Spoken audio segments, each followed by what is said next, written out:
He woke up to a sharp slap on the desk. The dream died instantly. The war vanished, the smell of burning skin gone with it. In its place, cold reality. An irritated guest was slamming her hand down, complaining about the wait and threatening to call management. Miss High and Mighty had zero patience, and Zen knew that better than anyone. He worked the night shift at a hotel in Deary. At night, he wasn't just a receptionist. He was a bellhop, a handyman, a ghost. The job sucked every drop of life out of him, but it was the only place he could hide from the world. He handed over the key to room 206, spat out a robotic compliment to calm her down, and grabbed the bags, feeling the weight in his arms and his soul. In those hallways, he saw it all. Couples coming and going, the same faces, the same tired stories. Sometimes he felt jealous, other times just a hollow silence. This was the routine he chose to find some peace, until that night changed everything. She showed up with breakfast. Her presence lit up that decaying hotel in a strange way. A calm smile, a sincere touch, something that made Zen forget his exhaustion for a split second. She was known as the goddess of the place, the young woman helping the owner, a widow carrying the crushing weight of the business her husband left behind.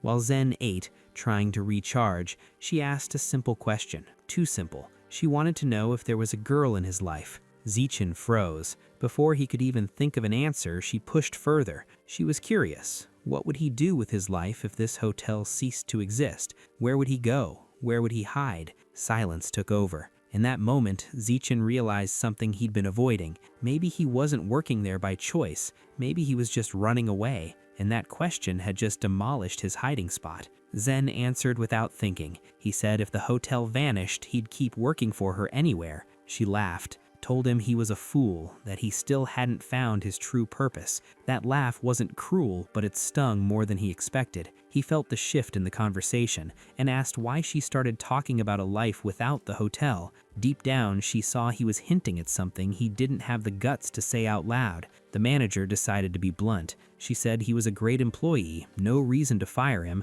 but then she dropped a bomb. Real estate vultures from the work group had been hounding her. They wanted to buy the whole street. The plan was simple: bulldoze everything and build a massive tower. Zichin tried to settle her nerves, saying they wouldn't tear it down that easily, but she just sighed. That place was a graveyard of memories. Every corner was tied to her late husband. For her, losing the hotel was like losing him all over again. She said nothing stays the same forever. People change, and maybe it was time for her to change too, to leave and find a new life. He responded coldly, said if the price was right, she should sell and he'd just go back home. She felt a sharp sting from his words. That sudden shift felt like a clean cut, as if he were giving up on everything at once. Later, Zichin collapsed onto his bed. He replayed the night, imagining actually leaving, but reality hit him hard. He wasn't her boyfriend. She didn't feel that way about him. Staying close would probably just make him a burden.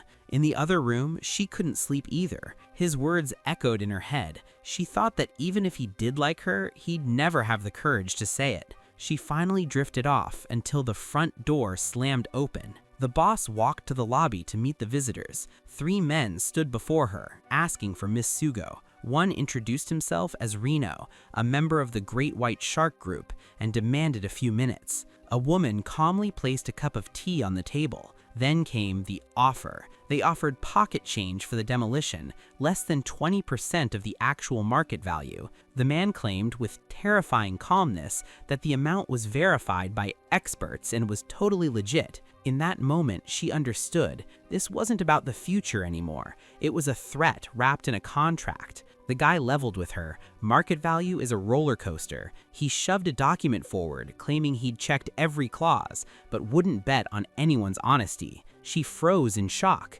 The amount was a joke compared to previous promises. She'd heard rumors about their dirty tactics and the psychological warfare that used to snatch property for pennies. She just didn't think the reality would be this brutal. The thug cut her off, warning that they already owned almost everything nearby. The message was clear: don't try to hike the price. The threat landed heavy: sign the easy way or they'd get aggressive. With no way out, she folded. She told them to leave so she could work, but the attacker grabbed her arm. Before she could react to the violence, he ordered the door locked, intent on doing his worst.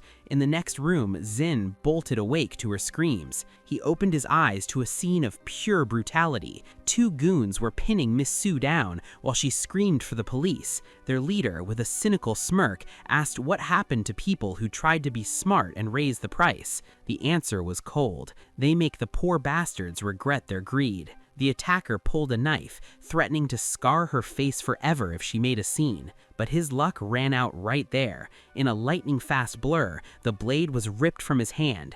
Zi Chen appeared out of nowhere like a nightmare for the invaders. Without wasting a breath, Zin unleashed a brutal punch that put the first guy's lights out instantly. The rest of the gang charged, fueled by rage. He didn't flinch, dropping the second accomplice with the same lethal precision. In desperation, the last man left used the woman as a shield, desperately trying to avoid his own end. If he took one more step, he would die. Haydn moved fast and landed a direct strike to the neck. The woman was startled by the reaction. All 3 men were taken down and couldn't resist. The boy went to the boss and asked if he was okay. The woman confirmed that everything was fine. The man stood up angrily, saying they had challenged the great white shark and promising that she would pay for it. He said that their boss would handle the situation. Haydn told him to go back and warn them that taking the hotel wouldn't be easy. He said he would be waiting and would only back down if they received a better offer. With no choice, the man called his accomplices and decided to leave. The woman was surprised to realize that Haydn could fight as well. She thanked him and said that luckily he had arrived just in time. The young man explained that he only knew a few kung fu techniques. He suggested that she go back home until everything at the hotel was settled,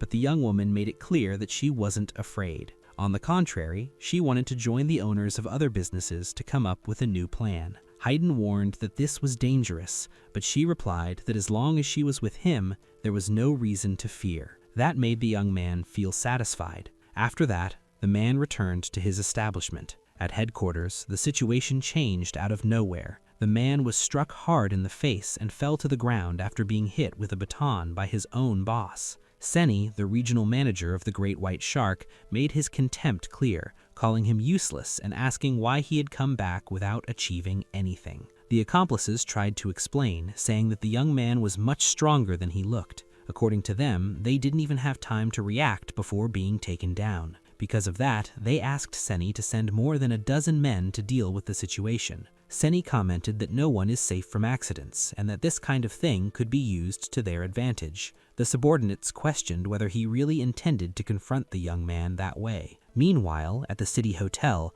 the woman cried as she reported the attacks. A snake had been placed inside the shop, and they even suggested she open a pet store. In another business, a rat was found among the products, making customers leave out of fear of contamination. A local resident said that representatives had also started showing up, spreading trouble among the merchants. The Great White Shark crossed the line by kidnapping the younger sister after school and using that to blackmail the family. Outraged, several business owners gathered in the same place along with Hitten and Boss. They said they had tried to call journalists to expose everything, but nothing worked. The boss lost patience and said they had been cowards and had done wrong for far too long. Hitten then revealed that he had recorded the entire conversation on his phone and would use it to prepare a report and hand it over to the police. The entire village stood behind Hitten and said they placed their hopes in him. Firmly decided, the young man said that everyone could go their own way and that she would notify him if anything new came up. The boss said she didn't want to cause unnecessary trouble, but admitted that the situation was already out of control. Hitten replied that they had already put themselves in danger, and that this would serve to show who was really in charge. The woman, slightly embarrassed, said that deep down he cared about her. Hitten replied that she had always looked after him, and that it was natural to return the favor. Soon after, he mentioned that he was hungry. The woman offered to order food for the night. At that moment, a messenger appeared and asked if Hitten could inform him where Miss Xia was, saying he had a package to deliver. The woman was surprised and said she didn't know anything about it. The food arrived unexpectedly. The delivery man explained that the noodle shop owner had sent the meal because she knew they hadn't had time to eat. Hitten recognized the man and told the boss that they no longer needed to worry about dinner. What they didn't know was that the delivery man was part of a plan. As soon as he leaves, he goes to a car and confirms to the manager that the delivery was made. The villain is pleased and explains that the special seasoning in the noodles will knock everyone out in 30 minutes. The goal is to take the group to the Great White Shark Organization's warehouse. Inside the warehouse, the situation is tense. The area leader is beating Hitten with brass knuckles, but gets irritated because the guy doesn't wake up. After taking so many hits without reacting, the thugs even think he's dead, but the silence is broken by loud snoring. Hitten keeps sleeping as if nothing is happening, even after being knocked out. Meanwhile, in a dark room, the woman finally wakes up. She tries to understand where she is, but is blinded by two giant spotlights that suddenly turn on. The regional manager of the Great White Shark appears and introduces himself, saying that this place is the perfect hideout. He boasts about the efficiency of his team. He also warns that a cameraman is about to start filming her. She tries to keep her composure and threatens to call the police over the kidnapping, assuring that everyone will be arrested, but the manager only mocks her confidence. The woman was desperate to call the police,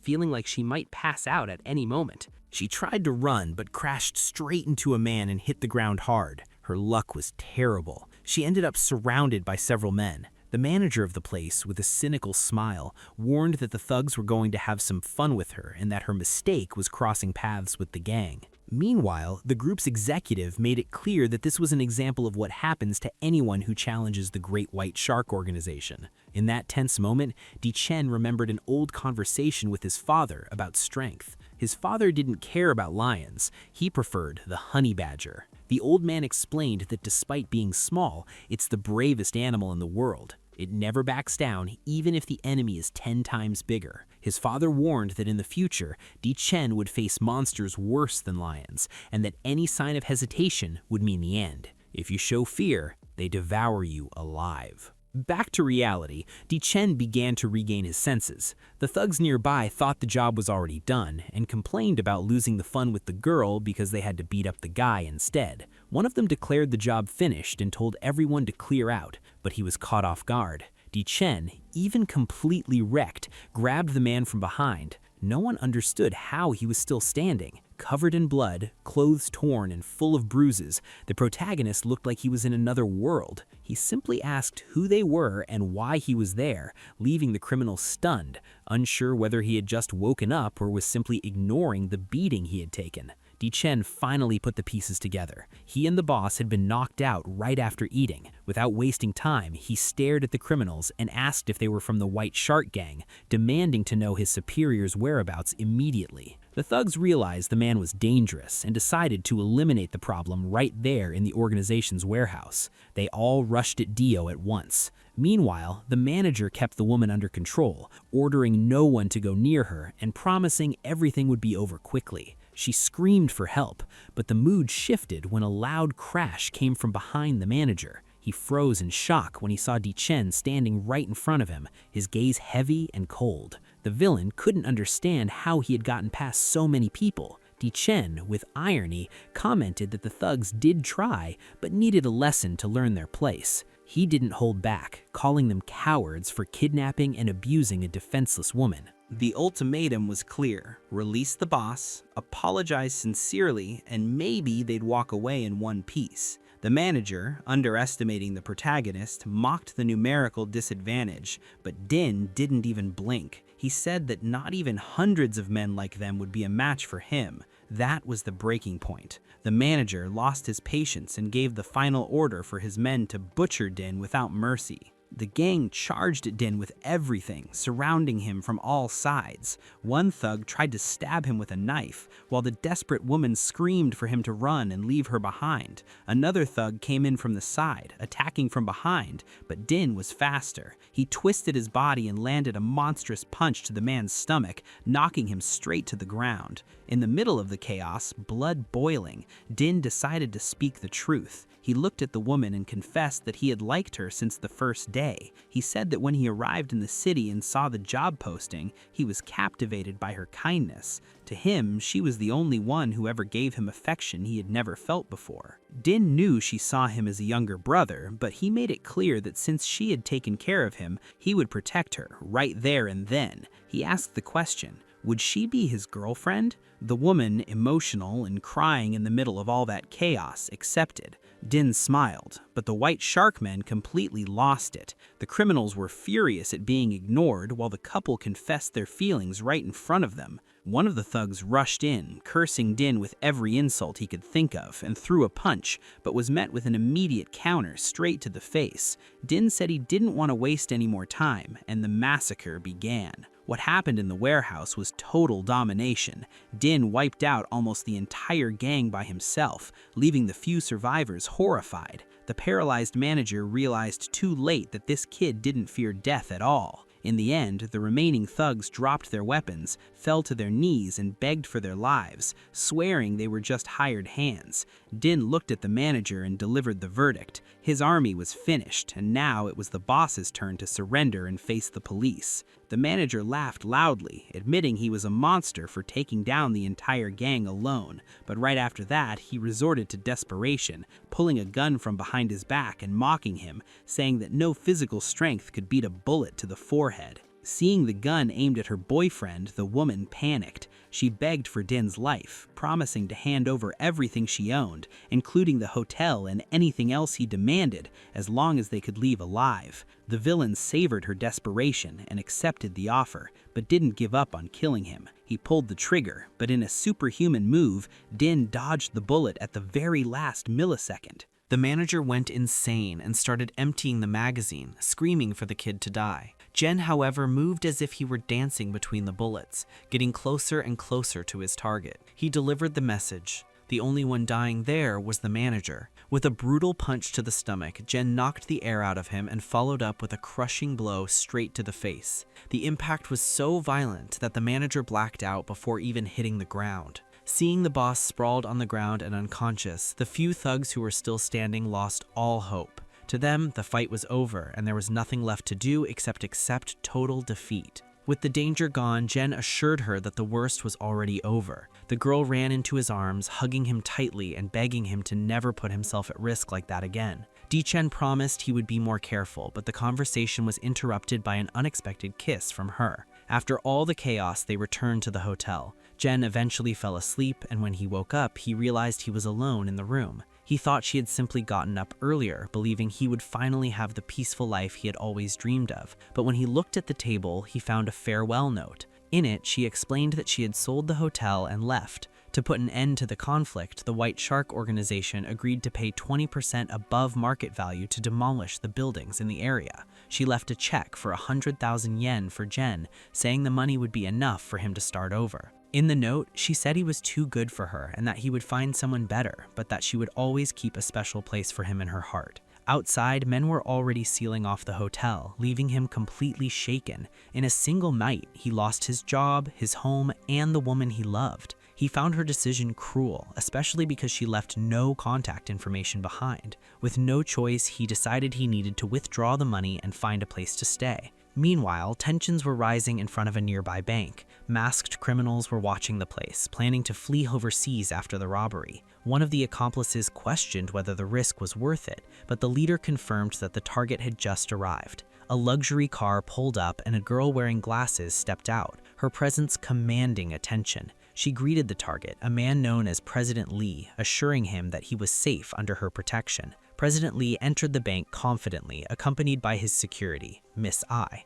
While two guards stayed watch at the entrance, the two of them went straight to the reinforced vault. Inside, Lee opened a compartment and took out a small red box containing his greatest treasure, 5 rare stamps. I was impressed and asked whether those pieces of fabric were really worth $50 million. The billionaire explained that he had spent decades traveling the world to complete the collection, and that it was his life. If anything happened to the stamps, he wouldn't survive it. The girl assured him that under her protection, nothing would touch the treasure. Lee mentioned that he had only decided to display the pieces at the cultural center after a dispute with a rival known as Pharaoh. Meanwhile, Jitten arrived at the same bank, completely unaware of what was about to happen. Outside, the masked criminals lost their patience. The leader gave the signal. It was now or never. 3 armed men jumped out of the car, ready for anything inside the bank. The calm atmosphere ended in an instant. As Lee's security team prepared to take the stamps to the cultural center, one of the guards noticed the danger outside and shouted for everyone to get down. A brutal explosion shook the building. In the middle of the chaos, a massive rock was hurled by the force of the blast straight toward Jin, who barely had time to understand what was happening as smoke filled the air. The criminals didn't waste time. With the smoke from the explosion still lingering, the leader ordered his accomplice to shut up and focus on what mattered, grabbing the stamps and getting out of there. Jin, who was in the wrong place at the wrong time, ended up buried under the debris and felt his face burn from the impact. Miss Io acted quickly. When she realized the treasure had been taken, she rushed outside and jumped into a support vehicle, ordering an immediate pursuit. Meanwhile, the thieves were already in their getaway car, celebrating the easy score and the guaranteed fortune. The chase became frantic. Io pulled alongside their car and demanded the return of the stamps, but the masked men responded with gunfire. She ordered the driver to slam on the brakes to dodge the shots, narrowly avoiding a tragedy. Her driver, sweating nervously, complained that the car felt strange, too heavy, as if something was wrong with the suspension. What he didn't know was that the extra weight was the guy who had survived the rubble and, in an unbelievable move, climbed onto the roof of the moving car. Without hesitation, Jitten started running across the vehicle at high speed. Miss Io was shocked when she heard the noise above her, but before she could react, she saw the young man leap with monstrous force, cutting through the air and landing hard on the roof of the thieves' car. The impact of Jin hitting the roof made the driver lose control, and the criminal's vehicle came to a stop after swerving wildly across the road. Miss Io ordered her driver to pull over right behind them. Inside the getaway car, chaos erupted. Before the accomplices could understand why they had stopped, Jin smashed the window and yanked one of the thieves out with a single hand. The other two jumped out armed, searching for the partner who had vanished in the blink of an eye. But Jin was faster. He appeared out of nowhere, grabbed the second thug by the leg and dragged him under the chassis. The last masked man panicked, pointing his gun in every direction and threatening to shoot anything that moved. That's when Jen appeared right behind him, his expression cold and unforgiving. Jen wasn't interested in playing the hero. He was furious. He asked why they had used explosives that strong, complaining that the stunt had made him lose the little money he had left. The thief tried to fire one last shot, but Dickon was faster and delivered a devastating punch that sent the criminal flying and slamming into the asphalt. While Ms. Isle recovered the red box and checked that the 50 million worth stamps were intact, Den tried to wake the unconscious thug. He was desperate, saying the guys had to pay him back for his losses or he'd end up sleeping on the street. I stepped closer and told him to stop, since the criminal was already halfway gone. Later, inside a room, the reality of the situation finally sank in for Den. He broke down completely, lamenting how cruel life had been to him. No home, no girlfriend, and now no money from the check. Ms. Isle, however, wasn't in the mood for small talk. She told him to swallow his tears and delivered the ultimatum. His jump had wrecked the roof of her rented car, and the money he had didn't even cover half the repair. Ditchin tried to justify himself, saying he was in a hurry and had no idea the car was made of cardboard. Miss Isle's assistant, whom we now learn is named Nana, quickly corrected him. The car was a Hummer, basically a war tank and far from fragile. Even so, Nana stepped in for Ditchin, pointing out that thanks to the boy's absurd abilities, the 50 million treasure was safe. He suggested that instead of charging him for the damage, it would be better to hire Ditchin to work with them. The boy, desperate for a roof over his head, agreed immediately. He promised he could cook and clean like no one else. Nana hesitated, but her two assistants, Uncle Da and the third brother, insisted. They pointed out that the team was getting old and needed fresh blood for tougher missions. Nana weighed the situation. They hadn't landed any big contracts in a long time, and Dickon seemed like the perfect fit to cover the team's gaps. She gave her verdict. The boy was hired. Still a bit lost, Dickon asked what he should do first. The man smiled and said that this place was now his second home, but Den felt that familiar chill in his stomach, like he had just walked into a trap. Without wasting time, Nana ordered a uniform to be delivered and decided that for now, he would stay at the third brother's place. The man found the idea a bit strange, but Den, just wanting a place to sleep, said he could rest anywhere. As the group got organized, night fell, and the atmosphere shifted. Elsewhere in the city, a shadow hurried a young woman along. warning her they were already half an hour late for their next appointment. A new duo appeared in the corridors, the rookie singer Yang and her manager Lu Tal. The girl was exhausted after the recordings and asked who this shark they were going to meet actually was. Lu Tal explained that the man was almost unreachable, but luckily he was a fan of hers. The goal was obvious: secure funding for the new album, no matter the cost. When they reached the door, guards blocked their entry, saying the boss was busy with other visitors. Inside, the atmosphere was heavy. San Tien, the supreme leader of the Great White Shark Organization, stood before the manager, now wasting away in a wheelchair. Rage consumed San Tien. When he discovered that the defeated man was his own cousin, one of the subordinates revealed the name of the one responsible for the massacre: Feng Heng, a man who was a true hand-to-hand combat machine. Chen Tian, another major mafia figure, completely lost his temper. He swore that anyone who laid a hand on his family would be wiped off the map. San Tien tried to calm his brother, assuring him that the revenge would be slow and painful. Without a shred of mercy, he ordered that the henchman who failed the mission be thrown alive to the sharks. The man panicked, begging for mercy and promising to help hunt down Jiten to restore his honor. The boss was ruthless. A dog that can't protect its owner is useless. As the henchman was dragged away screaming, the singer Yan and her manager Lutal heard everything from outside, unable to grasp the level of danger. Suddenly, the guard allowed entry, but on one condition: only the girl could go in. Lutal, desperate for the contract, encouraged her to go alone and promised to wait at the door. Upon entering the room, Wanan tried to keep her composure and greeted the gentleman with a smile, but the charm didn't last long. When she looked at the massive aquarium behind San Tien, she froze. The sharks were devouring the man who had just been sentenced. She screamed in horror, but the mafia leader, disturbingly calm, told her to relax, saying his pets would soon finish their meal. He offered her a drink and said he was eager to hear her sing on the night of their meeting. While organized crime bared its fangs, Den began his new routine with the security team. The official workday ended, and the rest of the crew headed out, leaving only him and Nana behind. Wanting to test the rookie, Nana gave her order: he would have to sweep and wash the entire floor. Den, thinking she was a workaholic for staying so late, tried to flatter her, saying she was very dedicated. Nana kept a straight face, claiming that success required sacrifice. But as soon as the boy grabbed the broom, she turned on the computer and started playing card games, making it clear she wasn't leaving anytime soon and that all the hard work would fall on him. Nana came clean and admitted the company was on the brink of collapse. She had rented out her own house to pay the office rent and was living there because of it. She made it clear, if Den wanted to take a shower, he had to warn her first to avoid trouble. The boy could only think that if that place went under, he'd be back on the street again. The mood turned tense when Nana said she was going to sleep in her room and that he shouldn't even think about setting foot in there. Otherwise, she wouldn't hesitate to use a knife on him.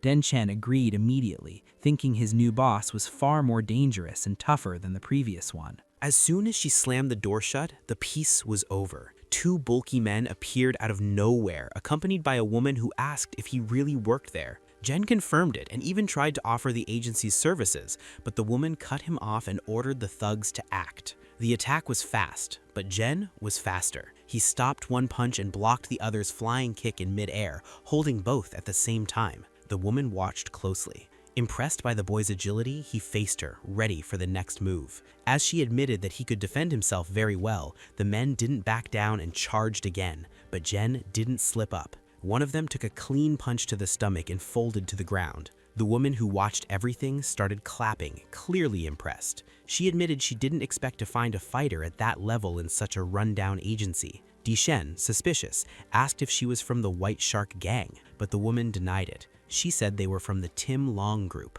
Excited about the money, Jen ran to Nana's room. He banged on the door, shouting that he had good news, but she told him to get lost and come back tomorrow. The kid didn't care. He said the client was way too rich to wait. In his rush, he forced the doorknob and ended up ripping it off, breaking the door open. Nana lost it. Before even hearing about the money, she threw a right hook straight into Jen's face for barging into her room. That's when he held out the paper, a check for 1 million yen. Her anger vanished instantly. When she confirmed the payment really came from the Tim Long Group, Nana could barely believe it. She explained they were the biggest power in the automotive industry and that their wealth was insane, but a doubt quickly crossed her mind. Why would such a big fish look for a small agency? Dishen, completely casual, commented that they had sent 2 thugs to test him, but he handled them without breaking a sweat. That's when it clicked for Nana. She remembered the door had been locked and the kid broke it like it was paper. She jumped on Ji Chen and demanded the truth, asking where he learned to fight like that and what his past was. With no way out, the guy confessed he was a commander of an elite squad. Jen kept it straight. He came from a special forces unit and the rest was a state secret. Nana didn't swallow it easily and told him to hold eye contact while talking. In the end, she decided to let the past go, as long as he wore the PIP security badge and didn't forget the car debt was still there. The kid promised to give it everything he had, and Nana, seeing how fired up he was, told him to rest because the next day would be rough. In the morning, the full team arrived at the Tim Long Group offices. Time passed, half an hour of waiting, and Nana was already losing patience. The veterans tried to calm their boss, offering some snacks from the lobby, but she refused, focused on the million coming in. Just as things were about to get tense, an employee showed up saying everything was ready, but with one condition. Only one person could accompany Nana. Uncle Da didn't hesitate and sent Jen. The third brother got pissed, questioning why they'd send the rookie on his first day instead of him who was experienced. The answer was blunt. Money was tight, and Jen was the toughest one on the team if things went south. Nana and the kid followed the guide through the luxurious building. Before entering the assigned room, she gave the final order, "Stick close to me." The guide opened a door and told them to go in. The moment they stepped inside, everyone was stunned. The place looked like a convention of the biggest security companies in the city. Representatives from Fulan, Panda, and Qianbi were all there. Nana froze when she realized PIP Security wasn't the only guest. In fact, they were the small fish among sharks. The jokes started right away. A guy mocked them, calling Nana's company a scruffy stray cat. It was the big bear, accompanied by the provocative Su Yutu. She came in dripping venom, asking where the old useless guys who worked with Nana were, and pointing out that she had swapped them for a handsome rookie. Su Yutu even winked at Jen, who politely returned the greeting, but immediately took an elbow to the ribs. Nana warned him quietly. If he flirted with that rival again, she'd kill him on the spot. The argument heated up. Nana accused Su Yutu's group of playing dirty, but the rival just laughed, saying she didn't need tricks to beat someone so weak. To make it worse, Su Yutu stepped closer and made a sharp comment about Nana's height, telling her not to get too close if she didn't want to embarrass herself. Nana almost lunged at her, furious, shouting that the conversation wasn't over. Jen had to grab her to stop a full-blown brawl. In the middle of that ego-fueled chaos, the door opened again. A woman with an authoritative presence walked in, followed by several hulking guards, instantly silencing everyone. Ji Chen recognized her right away. She was the same woman who had handed him the 1 million yen check. She introduced herself as Mary, the personal secretary of the boss of the Qi Long Group. The whole room was confused, wondering why so many different companies had received the same check. Mary was blunt. The money would only be released with the president's signature, and to get that autograph, they would have to pass a test. Nana, already suspicious, asked what kind of test it would be. Mary's answer made some people go cold. The test was simple. Each company just had to eliminate the others right there with their fists. The representatives were outraged, claiming they were serious professionals, not gladiators. But Mary dropped the final bait. Whoever won would sign a contract worth 10 million a year. Just hearing the numbers changed everything. Where there had been professionalism, now there was only greed. Before Mary even finished speaking, one guy already sucker punched another in the back of the head. That was the signal for total chaos. In seconds, the meeting room turned into a war zone, with elite representatives beating each other like it was a bar fight. Nana was stunned, commenting that the promise of easy money turned everyone into animals. One guy tried to catch him off guard, but the kid spun his body and drove his fist straight into the attacker's face. Ji Chen realized this was no longer a meeting, it was a survival tournament. Nana, seeing how dirty it was getting, suggested they retreat, thinking they had no chance against those powerhouses. But he didn't even blink. He told her to relax because he was going to clear that room by himself.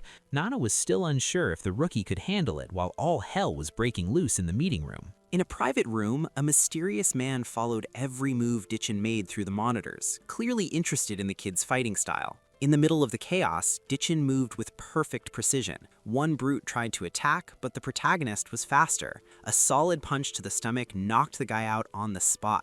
That's when Big Bear stepped in, staring at Jin. He mocked him, saying he wouldn't show mercy to a former colleague and would crush anyone in his way. So Yutu, Nana's rival, started bragging, claiming Big Bear was the best security operative in the city because she had trained him herself. She tried to provoke Nana, asking how much she was paying for the kid, but Nana didn't back down. She fired back, saying Suyutu used such dirty methods to recruit men that she was ashamed to even talk about them. The tension exploded, and Suyutu, furious, lashed out and slapped Nana across the face. Seeing his boss get hit, Jin locked eyes with Big Bear. The giant charged with a heavy punch. Sure, he'd end the fight right there, but Jin jumped and landed a brutal kick straight to the big man's face. Too slow, Jin taunted as Big Bear crashed to the floor. While Jin cleared the area, the fight between the women escalated. Suyutu kept throwing insults, calling Nana a dwarf and threatening to humiliate her for good. Nana, despite the physical disadvantage, didn't retreat an inch,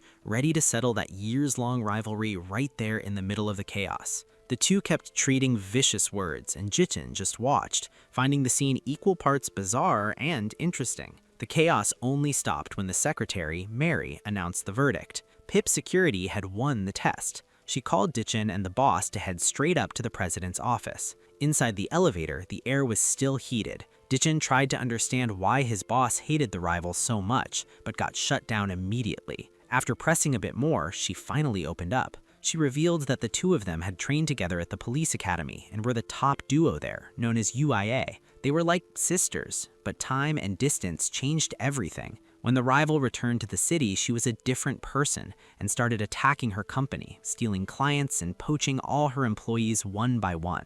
They arrived at the designated floor and Mary pointed them to the office. Inside, the president of Tim Long was waiting. He looked pleased and said he had finally found what he was looking for. The boss introduced herself formally and Dichin did the same. Mr. Bay got straight to the point. He already knew the agency's background and understood exactly what they wanted. Before any negotiation could begin, Mary handed a magazine to Dichin's boss. The headline was shocking, talking about the alleged suicide of rookie singer Wang Yang, a case that was shaking everyone. President Bay watched their reaction, making it clear that scandal was the real reason they had been summoned. Bay didn't sugarcoat it. The story about Wang Yang's suicide due to work pressure was hiding something much darker. The problem was that his granddaughter had just signed with the same label, Company X, and he was terrified she would be the next victim. He needed someone to protect her in secret. Dichin's boss questioned the choice. With so much money, why hire a small agency instead of a giant in the field? Mary explained it clearly. Dichin was the only one who completely wiped the floor with the competition during the test. On top of that, the president's granddaughter wanted to succeed on her own and would hate knowing her grandfather had guards watching her. Since no one knew Dichin's face, he was the perfect spy. The plan was simple. Dichin would infiltrate the entertainment company pretending to be a talent agent. The kid felt lost, unsure how he'd keep up the lie, but Mary assured him they would forge all the necessary resumes and documents. President Bay, visibly emotional, revealed he had lost his son and daughter-in-law in a plane crash, and his granddaughter was all he had left. If Den did the job right, Pip's security would become rich. The boss accepted the mission immediately and promised full protection. The president handed over an envelope with the target's information. When they opened it, they saw the girl's photo. She was the one he'd have to watch 24/7. Jen stared at the image, thinking about how much his life had changed. One day, he was trading punches with street thugs. The next, he was about to step into the glamorous and dangerous world of celebrities. Jen could hardly believe it. He went from street brawls to becoming a celebrity agent. On his first day, he entered the record label, curious about what kind of stars he'd meet. What he found instead was pure stress. The sound of a cup shattering on the floor caught his attention. An angry intern was grabbing Lutal by the collar, complaining that he had signed up to be an agent but spent all day cleaning bathrooms and mopping floors. Lutal, calm as ever, shot back that rookies had to do everything and follow orders without question. The guy, furious, threatened to hit him, but Jen stepped in, grabbing his wrist. Calmly, Jen said that no job ever starts the way we want. The man gave up, demanded to be fired, and stormed out, yelling that the company was trash. Jen looked at Lutal and commented how ironic it was that young people these days were so soft. Lutal thought Jen was a debt collector, but the protagonist explained he was there for the trainee agent position. The manager warned him straight up. The job was brutal. The routine was basically slavery, a salary of just $2,000, total 24/7 availability, living at the company, and a 3-year contract. Lutal asked if he still had the guts to go through with it. Jen, keeping up the act, lied and said that working with celebrities had been his childhood dream. Jen claimed he would do anything to make that dream come true, though deep down he thought only a madman would accept those conditions. Lutal, convinced he had found the perfect sucker, decided to start the tests and told the rookie to get him a glass of water. The problem was that the floor was still covered with shards from the broken cup.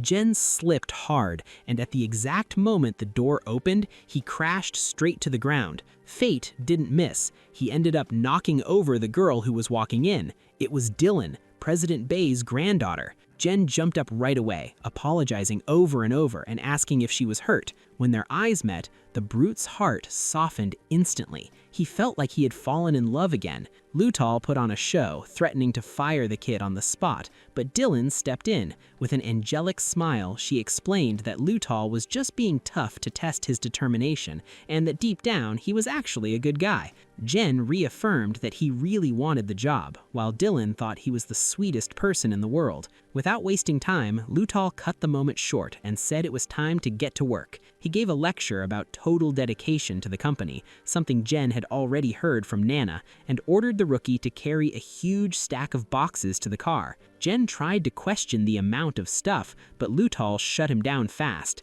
It was going to be a long day, and they had many places to visit. The Hummer that Jen had almost destroyed was back, now shiny and ready for action. Nana and her team already had Jen in their sights and were tailing the target closely. The veterans were laughing it up over the new car and the comfort of the back seat, where Nana swore you could even take a nap. While the rest of the team bragged about the setup, the boss assured them that with Jen infiltrated on the inside, the job was under control. At the TV studio, the vibe was the complete opposite. Jin carried boxes while a stressed-out director yelled at everyone over the lighting. That's when Lutal spotted the big boss of the place, a guy named Guan Yan, and tried to get friendly, bringing up old times. The reception was ice cold. Guan snarled in anger, asking who would let that trash in. The director humiliated Lutal in front of everyone, saying he only had one brief success with the late Wan Yan, and that beyond that he was worthless. Lutal tried to defend the former singer's memory, but was brutally cut off. Watching from afar, Ji Chen whispered to Ji Lin, asking who the jerk was. She explained that the guy controlled almost everything at GTV, and that it was better not to cross him. Even while being stepped on, Lutal kept his professionalism and introduced Ji Lin as his new bet, highlighting the girl's talent and voice. Ji Lin, being polite, greeted the director and hoped he would give her a chance, despite the heavy tension filling the studio. The director looked Ji Lin over and went straight to the point. He said she was beautiful, had an incredible voice, and the potential to surpass the late Wan Yan. Then he showed his claws, suggesting that if she agreed to have intimate moments with him, he would turn her into the biggest star on TV. Ji Tenshin boiled with rage and clenched his fists, ready to split the man in half. Lutal tried to brush it off as a tasteless joke to avoid things getting worse. Sensing the tension, Jilin grabbed Jin's hand and asked him to calm down, saying that man's words weren't worth the stress. Ji-ten gave in for her sake. Guan announced that the show would start in 30 minutes and left to rest in his office,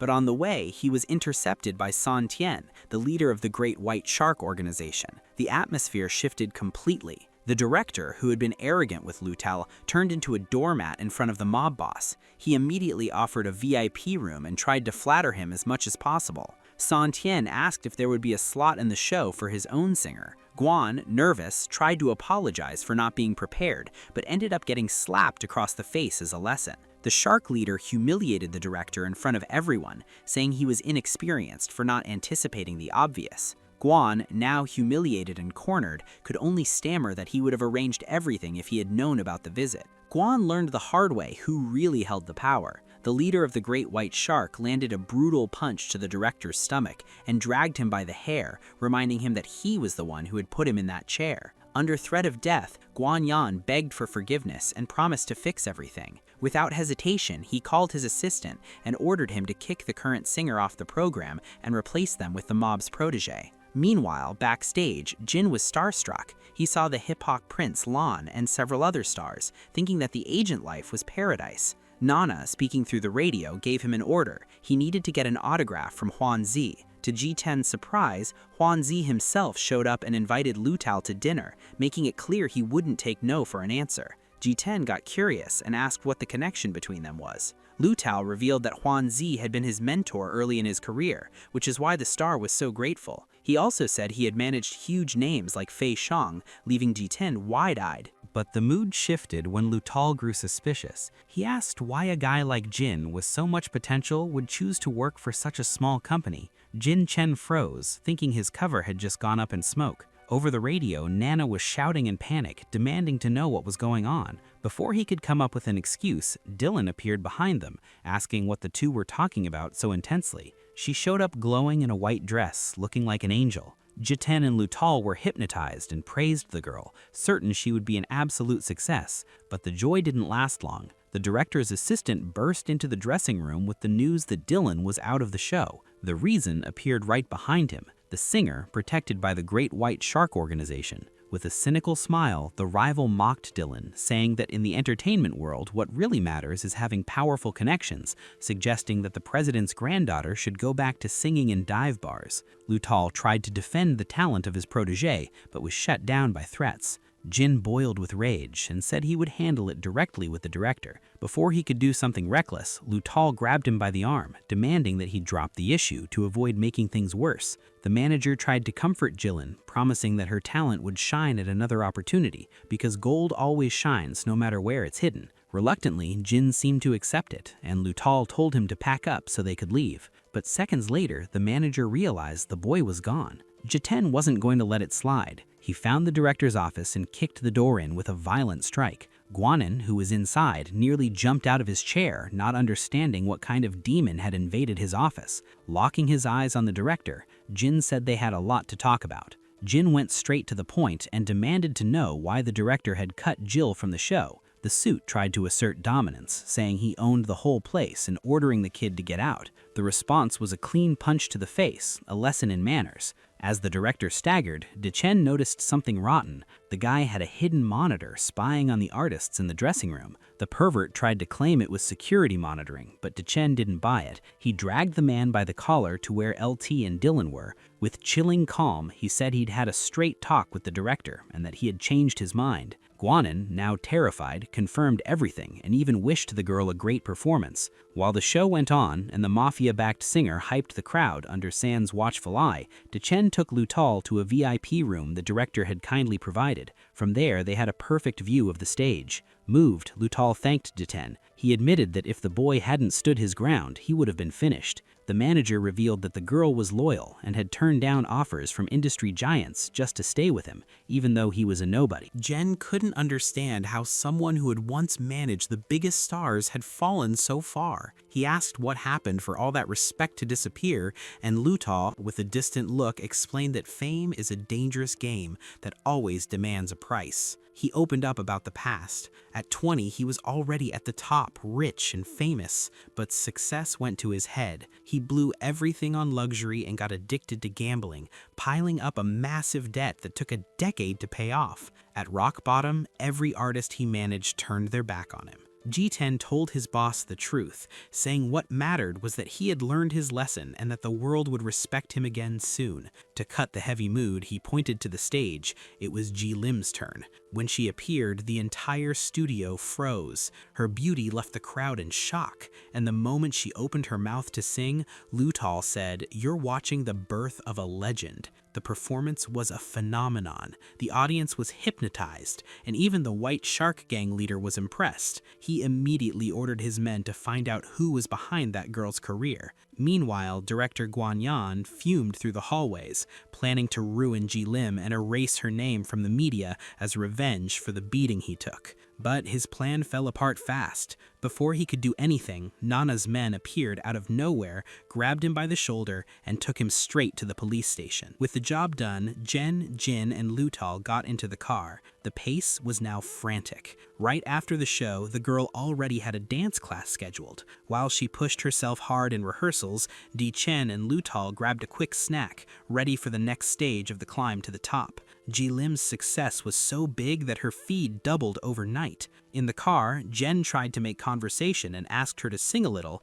but when he looked at the back seat, he saw she had already passed out from exhaustion. Lutal said it was best to let her rest because the recording marathon wouldn't slow down. Meanwhile, tensions rose in the underworld. The leader of the Great White Shark, San Tien, arrived for a high-level meeting at Group S. After being searched, he entered the room where the biggest figures in crime and business were gathered. The boss of the Sanan Group, who also ran illegal casinos, scolded him for being late, hinting that his ally must have been wasting time with some woman. San Tien just smiled and said none of the stars they knew came close to the new singer he had seen. The conversation stayed tense, with the head of the pharmaceutical division complaining about the lack of seriousness in the meeting. In the middle of it all, San Tien couldn't get Jen out of his head, trying to figure out who that boy was that was protecting the girl. President Yan shut down the side arguments and got straight to the point. Group SAN had crushed the competition and now controlled almost half of the city.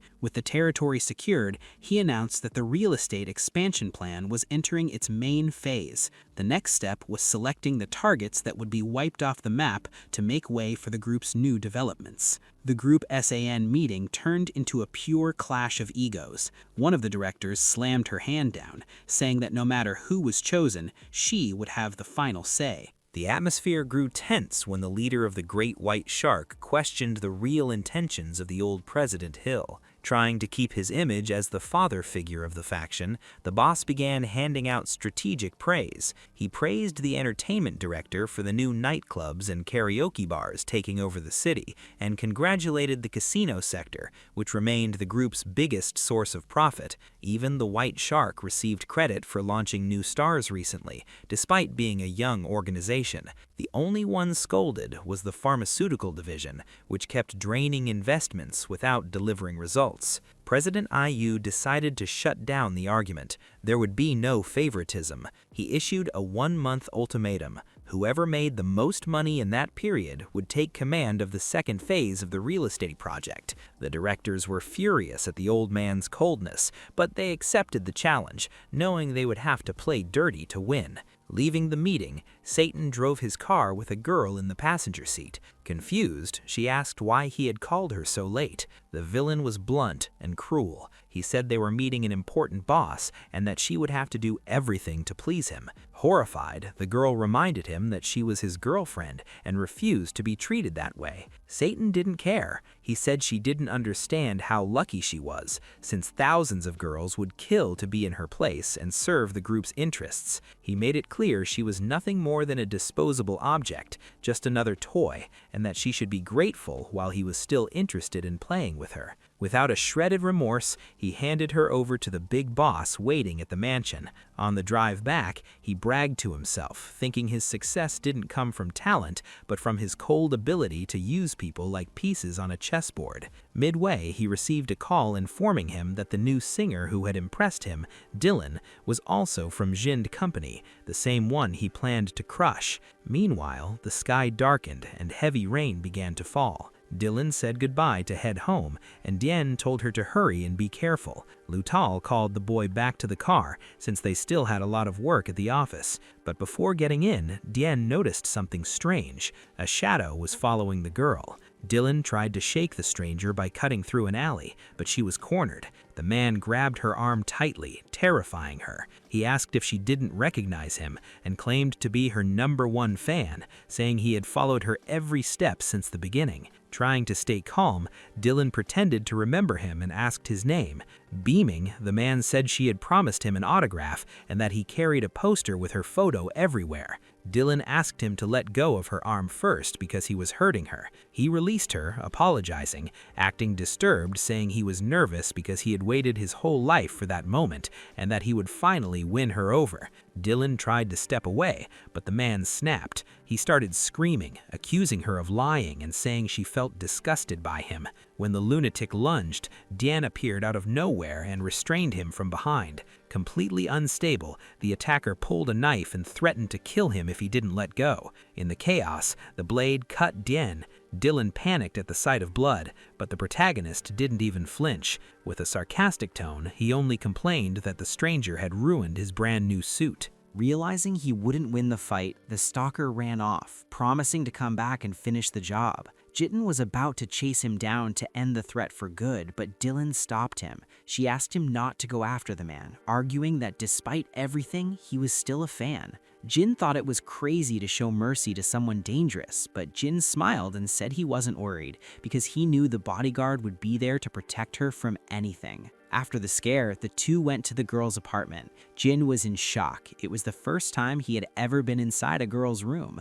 He noticed that despite being the granddaughter of a billionaire, she lived in a small, simple place, proving she wanted to succeed on her own merit. Dylan snapped him out of his thoughts and told him to take his shirt off so she could treat the cut. Jin, showing his ripped body, got a bit shy and said he needed to leave as soon as they finished the bandage, but Dylan said she had already told Lutal what happened and that he didn't need to rush. Then she dropped the bomb. She had already agreed with Lutal that Jitten would spend the night there to guarantee her safety. Embarrassed, the boy tried to get dressed to leave, but was surprised by her hug. Dill asked him to stay, admitting that the stalker incident had shaken her and that she just needed a shoulder to lean on. She revealed that the trauma brought back memories from the start of her career, when she worked at an agency that forced her to attend shady parties, and it was Lutal who had kicked the door down to save her, threatening to have the attacker arrested. To her, Lutal wasn't just a manager, but the hero who protected her when she was nobody. That was why she was so loyal to him.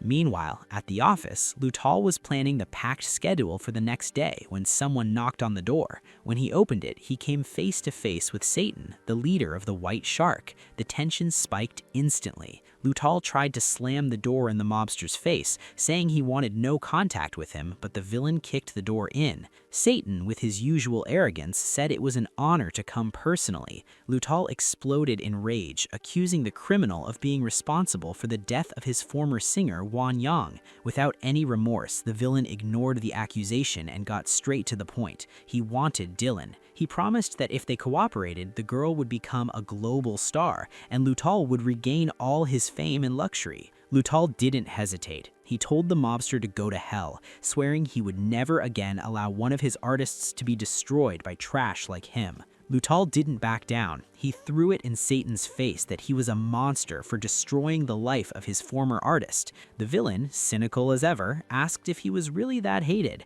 but quickly changed the subject, insisting that Dylan was a gold mine and that they were losing money by being stubborn. The next morning, Jin left Dylan's apartment feeling like the day was off to a great start, but the good mood didn't last. The security team's Hummer slammed on the brakes right in front of him, and Nana jumped out of the car, already yanking him by the ear. She shoved him into the vehicle under a storm of questions. The team wanted to know why he hadn't returned to base and if he was having an affair with the protected target. Jin tried to brush it off as personal business, but Nana wasn't having it. She kicked him out of the car, reminding him that the target was a billionaire's granddaughter and that he shouldn't forget his place. If the contract got canceled because of some romantic distraction, she herself would wipe him out. At work, things felt awkward. When Gillen tried to hold Jen's hand, he dodged, warning her about the elevator cameras. She didn't understand the sudden coldness, but he was torn, wondering if she would still like him if she knew he was actually an undercover bodyguard.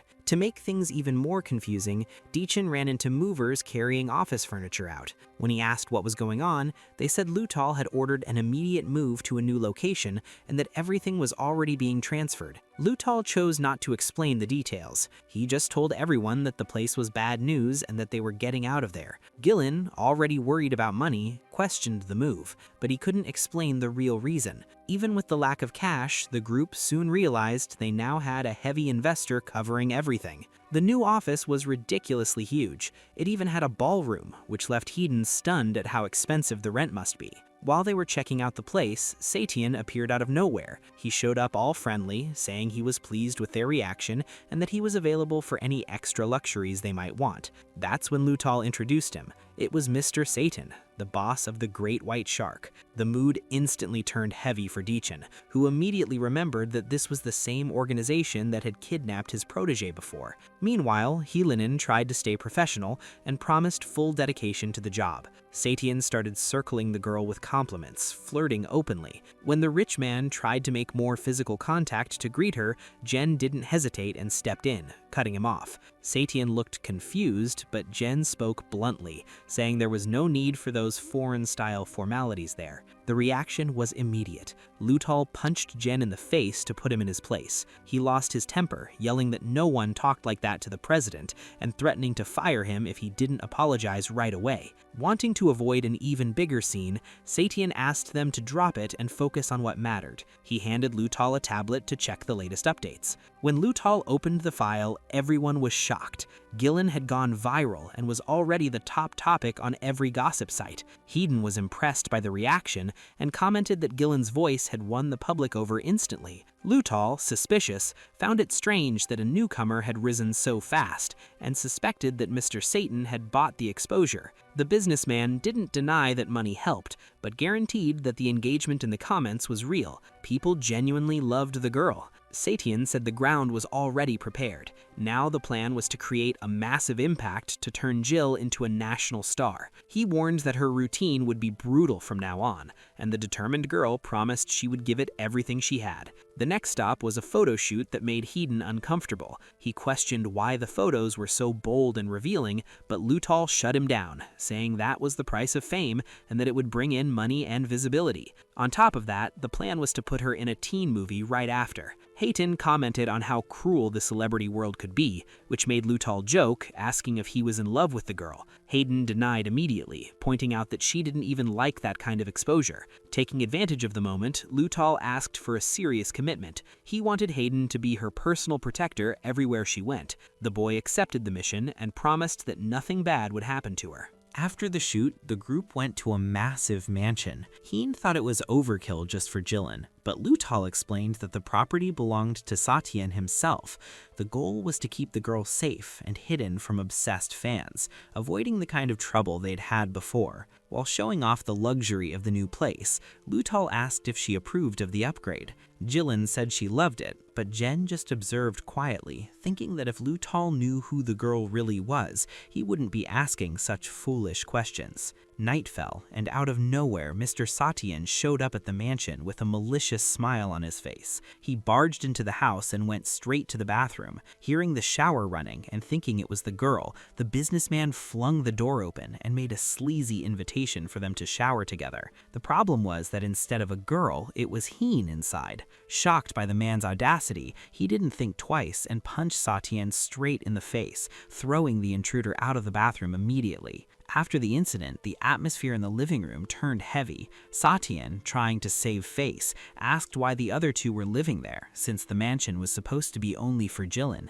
She explained that because of her fear of crazy fans, she needed their protection nearby. Lutal also confronted the businessman, demanding to know what he wanted there in the middle of the night. The rich man dodged the issue, saying he had only stopped by to check if she was okay and if she needed anything. Before leaving, Satian said he had commitments the next day and told Jilin to get some rest because the workload would be heavy. That's when he heard the girl telling Heen to go back to the shower to rinse off the remaining soap since he had run out in the middle of the fight. Satian froze when he heard the boy's name. He asked if he really was Heen, and when that was confirmed, he wanted to know if he knew someone named Sen Wai. Heen revealed that the man was his cousin. Surprised by the family connection, Satian commented on the relative's health condition, and Heen thanked him, saying that thanks to the care he received, his cousin was now recovering well. Satian ended the conversation by saying that if they wanted to personally thank him for the help with the cousin, his doors were always open. Heen replied that the businessman was very busy, but he would find a way to arrange that meeting. Jilin didn't understand any of that strange conversation. As soon as Satian got into his car and left, he called his henchmen and ordered them to gather a group for the next day, saying he had a little message to deliver. The next day, Heen and Jin hit the road toward an isolated forest. Lutal explained that the president had scheduled the filming of a commercial in that remote place. Jilin found the deserted location strange, but the businessman justified it by saying it was for a green tea commercial that required a pure nature setting. On the way, Lutal tried to warn Jin, saying that Mr. Satien was not someone to mess with. Jin cut him off, saying he knew how to take care of himself. Lutal insisted, asking why he seemed to hate his own brother so much. Out of nowhere, 2 cars appeared and blocked the road. Jen was startled when he saw a gang armed with clubs getting out of the vehicles. The filming assistant tried to warn the director about the intruders, but the gang leader immediately said that their target was exactly that, and that they didn't need anyone's permission to act. The director tried to argue that he had official authorization to film in the forest, but it was useless. The gang leader ended the discussion with a brutal punch to the man's face, making it clear that in that area they were the ones in charge, and the filming was cancelled. The assistants were furious and threatened to call the police, but one of the thugs grabbed one of them by the neck. The criminal mocked them, warning that if they tried to report it, they would be beaten before any patrol car arrived. In the middle of the chaos, the gang leader noticed Dylan and began circling the girl with obvious intentions. He didn't even get to finish his sleazy comment. He took a brutal knee to the face and was sent straight to the ground. Heighton stepped in front, telling Dylan to back away while he handled it. The henchmen, armed with knives and clubs, surrounded him and attacked at the same time. The response was immediate. Heighton dropped the first one with a clean punch and knocked out the second with a precise kick to the head. The sequence of blows was so impressive that Dylan and Lutal were left in shock, unable to understand where all that skill came from. The situation escalated when one of the thugs pulled out a gun and aimed at Heighton. Dylan screamed for him to be careful, and Lutal tried to stop the shot, but the criminal pulled the trigger. In a surreal move, Heighton dodged the bullet as if it were the most natural thing in the world. The shooter froze, remembering the warning he had received before. The target was not a normal human. He was a real monster. Realizing he couldn't hit him, the criminal changed targets and aimed straight at Dylan. He pulled the trigger without hesitation, but Heighton was faster and threw himself in front of her, using his own body as a shield. Sadistic, the thug took advantage of the opening and emptied the gun, hitting the young man multiple times.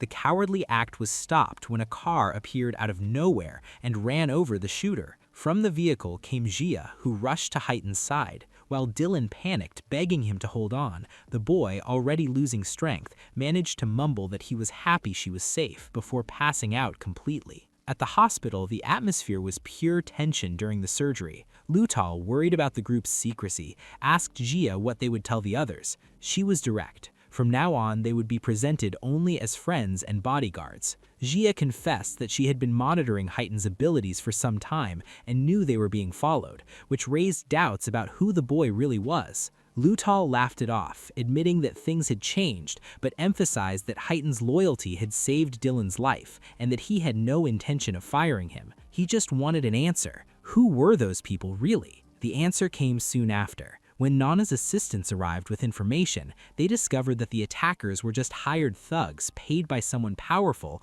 with a single goal: eliminate Heighton at any cost. Nana found it strange. If the target was the boy, why had things gone so out of control? That's when the truth came out. The group confirmed that the one who ordered the attack was the Great White Shark itself. Lutal was shocked, unable to understand why the same company that had signed Dylan would try to kill her bodyguard. Nana explained the cruel logic. They knew Heighton would die to protect her, and used that to try to remove him from the board. Furious, Lutal said he needed to step out to take care of some loose ends. As he walked away and Jean was still struggling to wake up, Dylan pinned Nana against the wall.